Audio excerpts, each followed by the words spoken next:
Hey, I want to make a video, my dog's here, of things that maybe aren't thought about when an animal pet is dying. And this is based off of, well, a couple things actually. So I just had an animal healing and communication session. I do those remotely. And someone reached out to me from Instagram, and they were referred by a past client, and they were worried about their dog who is not feeling so well.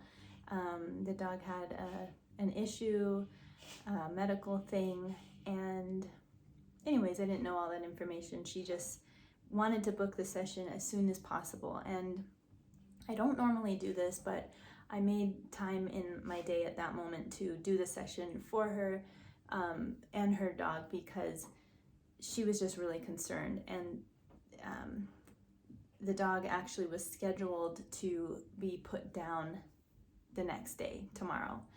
So I had the time, and I moved some things around, and we did the session. And so now the session has passed, and I have some things on my mind that I thought, well, this is a good, these are good topics to talk about in my video for today.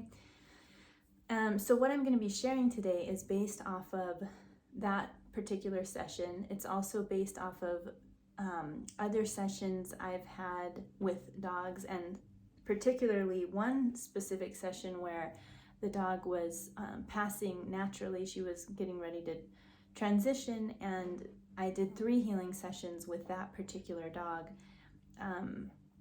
This was a couple months ago, but some of the information I gained in those sessions were really insightful, and they really changed a lot of how I viewed animals dying and our pets and things like that. But this is also based on the session that my family, so before I was doing energy healing with animals, my family hired an animal communicator when one of the family dogs was passing away. And so some of this conversation is also based on what I learned in those sessions. In that session, it was just one.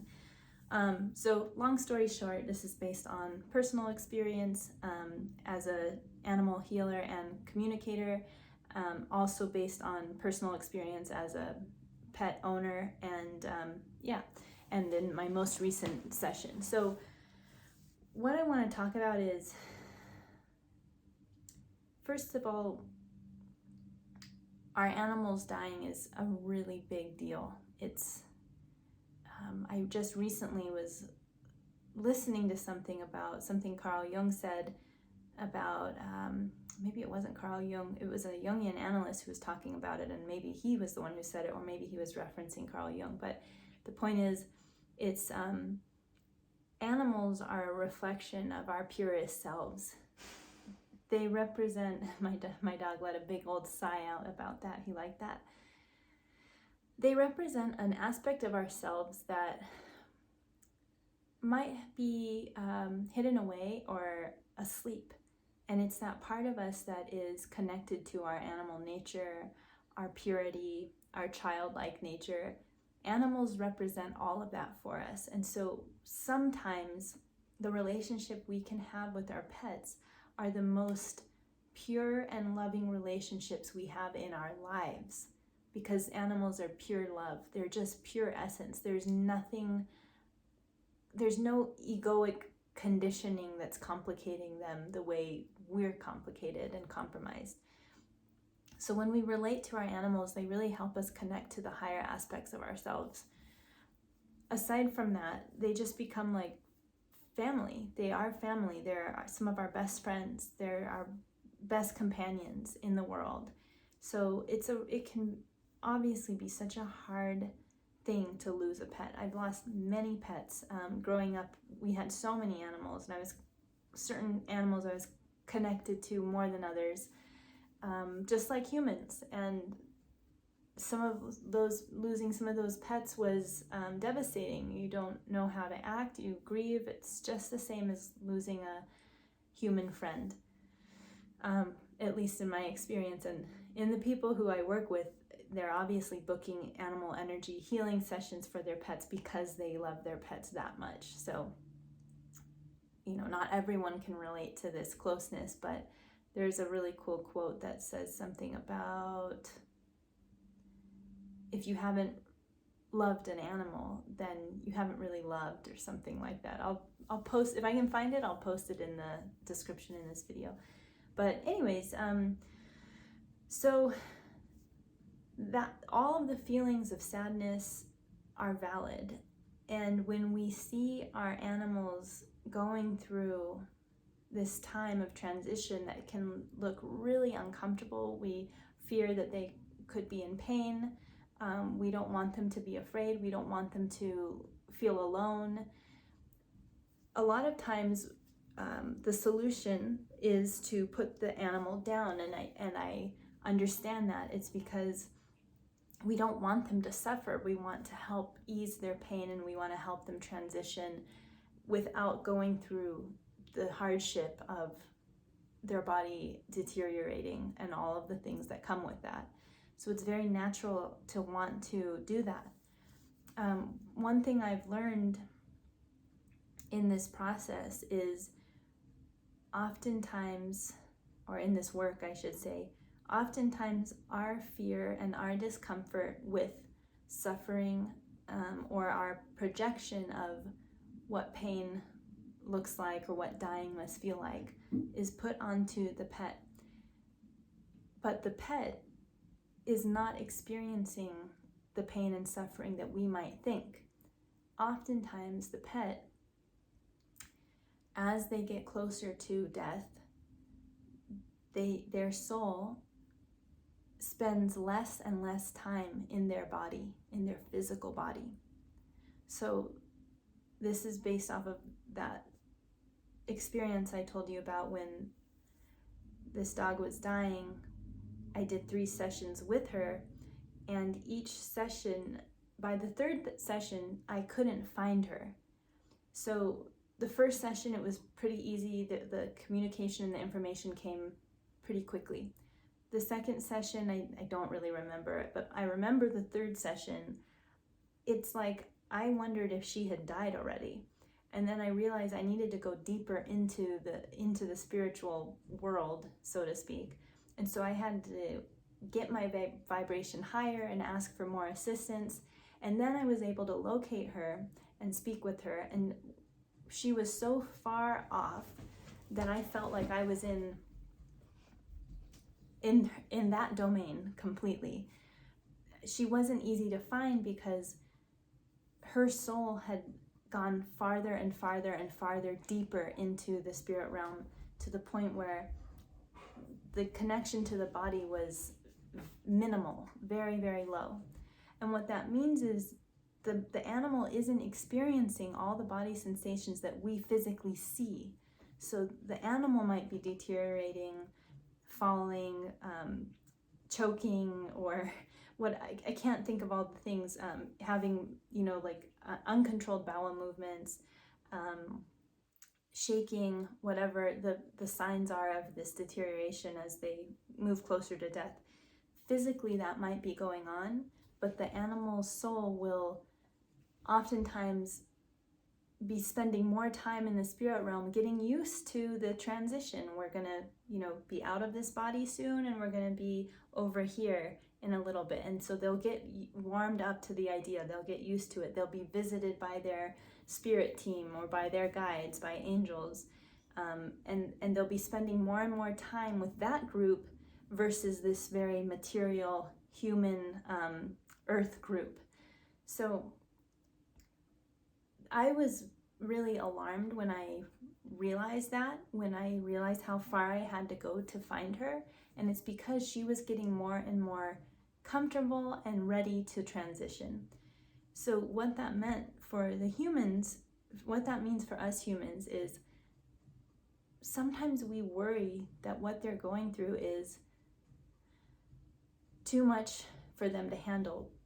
But that's not the case all the time. I'm not saying putting your animal down isn't a smart idea, because there are definitely times where it's called for.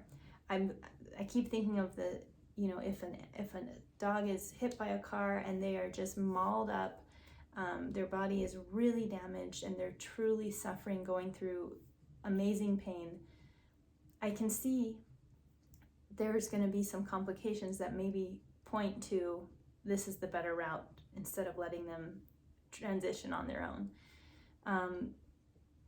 But what I've also learned is that sometimes when we put an animal down, we don't allow them to process that they're dying. And so on the soul level, the animal can get very confused about whether or not they are dead. And they will stay in this limbo, confused about, did I die? What happened? Because the transition wasn't natural and organic. They need time to process what's happening to them. They need time to experience the full transition and the visiting of, their soul visiting the spirit realm, going back home, going back to their original home. They need time to take those trips and come back and forth and get used to the idea and visit old connections in that world. So I just wanted to share that today. So one of the things that I think is useful for us humans who are dealing with this is, first of all, to look at what is my animal's possible transition or discomfort showing me about my own discomfort or unfelt emotions. What kind of lesson am I getting from this experience of getting used to my pet possibly dying, or helping my pet through this medical condition? What am I learning as a human?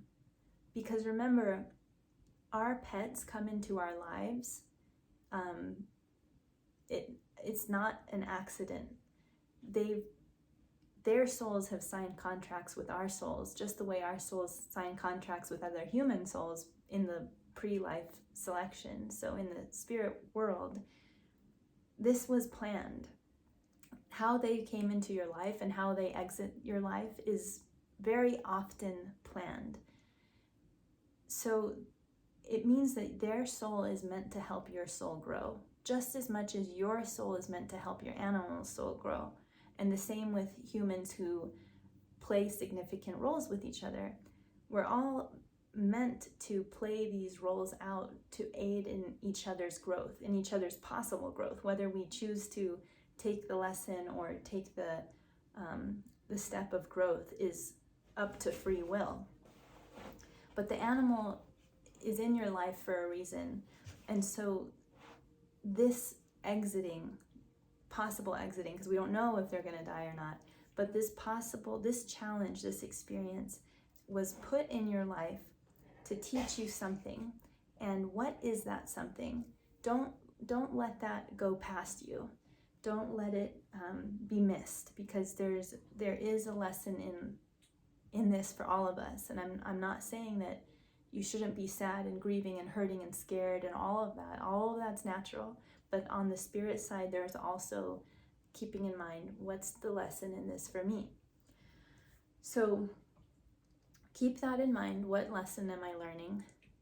Or what is this experience showing me about my own ability to sit with discomfort, my own ability to own aspects of myself? Maybe this is showing you to listen to your intuition. Maybe this experience is showing you to stand up for your beliefs or to stand up for your pets.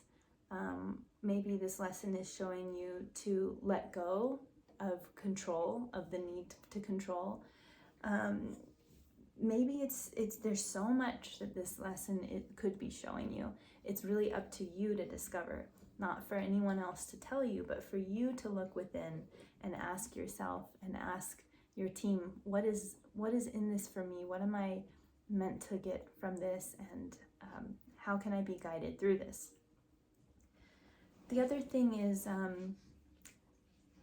just also noticing that we tend to put our own human emotions and ideas onto experiences of others and experiences of animals. And that's understandable because it's like, that's all we know. So we're trying to make sense of their experience through our own experience. But maybe just open up to the idea that the experience for the animal may not be what you think. Yeah, I think that's all I have to say. There might have been more. There might have been more that I wanted to say, but I can't think of anything else. That's all I have right now. So, okay, things to think about. I'll see you tomorrow for video number 32. I'll see you. Bye.